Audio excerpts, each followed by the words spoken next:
Isu nuklear Iran merupakan salah satu konflik antarabangsa paling kompleks pada abad ke-21. Konflik ini berpunca daripada kebimbangan bahawa program nuklear Iran ini boleh digunakan untuk menghasilkan senjata nuklear. Iran menegaskan program nuklearnya bertujuan untuk kegunaan aman seperti tenaga dan penyelidikan.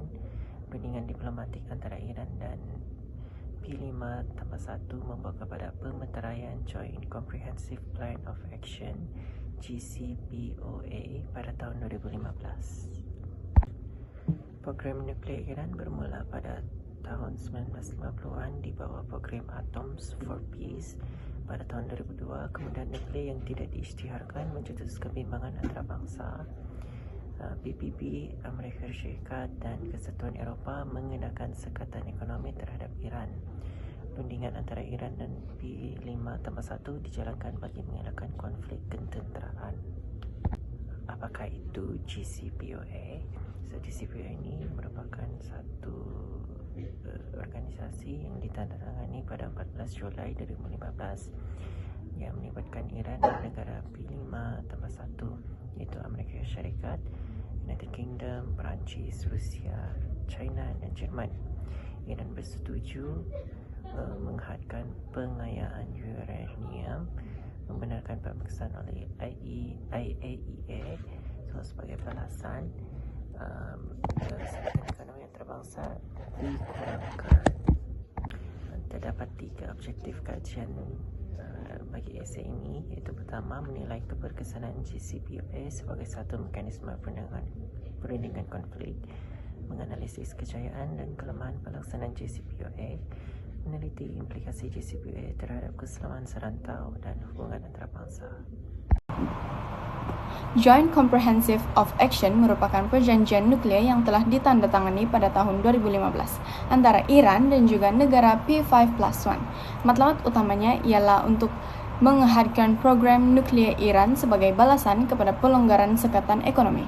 Dari aspek keselamatan, JCPOA berjaya menghadkan penggayaan uranium dan mengurangkan jumlah emparan sekaligus mengurangkan risiko pembangunan senjata nuklear. Dari aspek ekonomi pula, pelonggaran sekatan telah meningkatkan ekspor minyak, kemasukan pelaburan asing dan juga pertumbuhan ekonomi Iran. Selain itu, IAEA mengesahkan bahwa Iran mematuhi syarat-syarat perjanjian dan meningkatkan keyakinan masyarakat antarabangsa. Kesimpulannya, JCPOA berjaya pada peringkat awal karena telah mengukuhkan keselamatan, memulihkan ekonomi, dan membuktikan bahwa diplomasi merupakan pendekatan yang berkesan dalam menyelesaikan konflik antarabangsa. Seterusnya, tindakan Iran dan kritikan JCPOA. Disebabkan sekatan ekonomi yang telah dikenakan semula terhadap Iran oleh Amerika Syarikat, Iran merasakan tiada lagi peroleh manfaat seperti yang telah dijanjikan dalam perjanjian JCPOA. Sebagai tindak balasnya, Iran mula mengurangkan pematuhannya terhadap beberapa syarat perjanjian, termasuklah meningkatkan pengayaan uranium dan menghadkan akses pemeriksaan IAEA. Keadaan ini menunjukkan bahawa apabila kepercayaan pihak yang mulai hilang, maka perjanjian yang pada asalnya kukuh juga boleh menjadi semakin lemah. Sebab itu, ramai berpendapat bahawa JCPOA terlalu bergantung kepada komitmen politik dan bukan hanya mekanisme penguatkuasaan yang benar-benar berkesan. Disebabkan oleh tindakan Amerika Syarikat dan Iran itu, terdapat beberapa kelemahan dan juga cabaran. Di sini saya akan membentangkan kedua-dua tersebut. Antara kelemahan utama JCPOA ialah terdapat sunset clause, iaitu beberapa sekatan terhadap program nuklear Iran hanya berkuat kuasa untuk tempoh 10 hingga 15 tahun. Ini bermaksud perjanjian tersebut lebih kepada menangguhkan perkembangan program nuklear, bukannya hanya menyelesaikan isu itu secara menyeluruh. Selain itu, JCPOA juga tidak merangkumi isu peluru berpandu balistik dan pengaruh kumpulan proksi Iran di Timur Tengah. Jadi, walaupun perjanjian ini berjaya mengurangkan ketegangan pada peringkat awal, kelemahan-kelemahan ini menyebabkan keberkesanannya sukar dikekalkan dalam jangka masa yang panjang. Khususnya kita beralih kepada slide aktor yang terlibat dan bagaimana penarikan diri Amerika Syarikat terhadap JCPOA. Pada awalnya, perjanjian ini berjalan dengan lancar kerana Iran masih mematuhi peraturan-peraturan yang telah dipersetujui.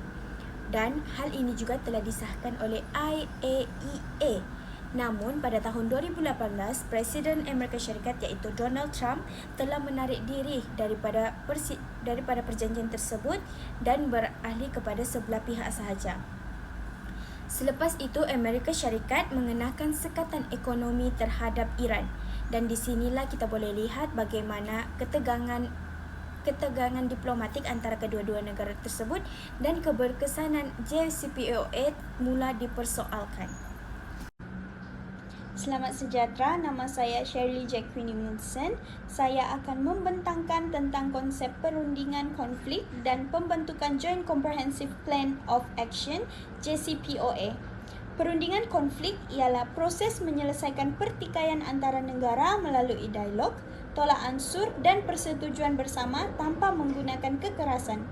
Dalam hubungan antarabangsa, pendekatan ini penting bagi mengurangkan ketegangan dan mencapai keamanan secara diplomatik. Dalam kes JCPOA, pendekatan yang digunakan ialah diplomasi pelbagai hala, iaitu rundingan yang melibatkan Iran, kumpulan P5+1 yang terdiri daripada Amerika Syarikat, United Kingdom, Perancis, Rusia, China dan Jerman serta Kesatuan Eropah sebagai penyelaras rundingan. Tujuan utama rundingan ini adalah untuk menyelesaikan isu program nuklear secara aman. Proses rundingan berlangsung dari tahun 2013 hingga tahun 2015. Ia bermula selepas Hassan Rouhani menjadi Presiden Iran dan membawa pendekatan yang lebih terbuka terhadap diplomasi. Selepas beberapa siri rundingan di Geneva, Lausanne dan Vienna, JCPOA berjaya dimeterai pada 14 Julai 2015 dan disahkan melalui Resolusi 2231 Majlis Keselamatan PBB. Dari segi peranan, Iran bersetuju menghadkan program nukliernya dan membenarkan pemeriksaan oleh International Atomic Energy Agency (IAEA). Sebagai balasan, P5+1 bersetuju mengurangkan sekatan ekonomi terhadap Iran. Kesatuan Eropah pula bertindak sebagai pengantara, manakala IAEA memantau pematuhan Iran terhadap perjanjian tersebut. Kesimpulannya, pembentukan JCPOA membuktikan bahawa diplomasi pelbagai hala dan perundingan konflik merupakan pendekatan yang berkesan dalam menyelesaikan konflik antarabangsa secara aman. Sekian, terima kasih. Salam sejahtera, nama saya Stacy Amy dan saya akan bentang mengenai analisis keseluruhan dan kesimpulan. Secara keseluruhannya, JCPOA tidak boleh dianggap sebagai satu kejayaan sepenuhnya atau kegagalan sepenuhnya. Pada peringkat awal, perjanjian ini berjaya menghadkan program nuklear Iran melalui had penggayaan uranium, pengurangan simpanan bahan nuklear dan pemantauan ketat oleh IAEA. Langkah ini membantu dalam mengurangkan ketegangan antara Iran dengan kuasa-kuasa besar. Namun, kejayaan tersebut tidak berkekalan kerana terlalu bergantung kepada komitmen politik-politik negara yang terlibat. Selepas Amerika Syarikat menarik diri daripada JCPOA pada tahun 2018 dan mengenakan semula sekatan ekonomi, Iran mulai mengurangkan pematuhannya terhadap perjanjian tersebut. Keadaan ini menunjukkan bahawa kejayaan suatu perjanjian antarabangsa memerlukan kepercayaan, konsistensi dasar luar dan mekanisme penguatkuasaan yang kukuh. Dari sudut keselamatan, JCPOA berjaya membantu mengurangkan risiko perlumbaan senjata nuklear di Timur Tengah. Namun, kelemahan dalam pelaksanaannya telah meningkatkan semula ketidakstabilan serantau dan menjejaskan keyakinan terhadap diplomasi antarabangsa. Sebagai pengajaran, JCPOA menunjukkan bahawa perjanjian antarabangsa memerlukan komitmen politik yang berterusan, mekanisme pemantauan yang berkesan serta pembinaan kepercayaan semua pihak. Sekian, terima kasih.